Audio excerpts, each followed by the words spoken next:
So children, we were doing page number 41, checkpoint.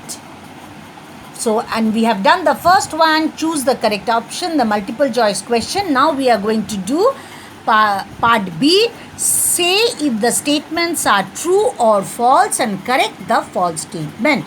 So here in details I have written in my paper, and all of you will also be, since we have to correct the false statement, let us do it in the copy as we do the question answer.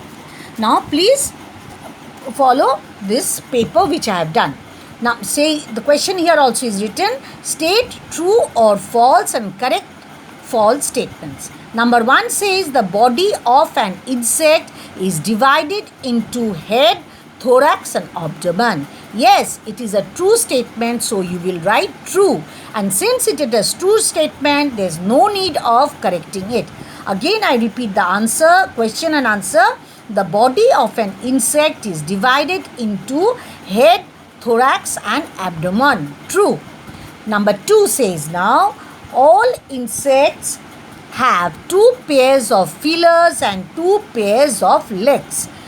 It is a false statement. Again I tell, it is a false statement. The correct answer is all insects have 1 pair of feelers. Again I repeat, all insects have 1 pair of feelers and 3 pairs of legs. So it is a false statement. Again I say, insects have 1 pair of feelers and 3 pairs of legs. Next we go to part 3.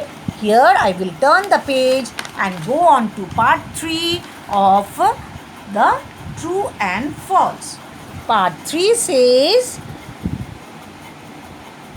a butterfly has 3 stages in its life cycle.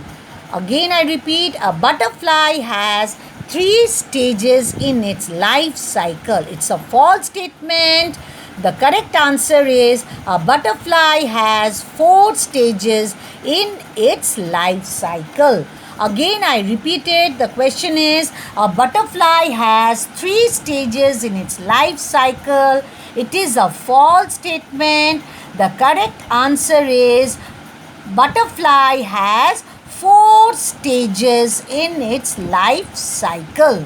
Next we go on to the number 4 of this true and false. Number 4 says, mosquitoes and flies cause harm to humans.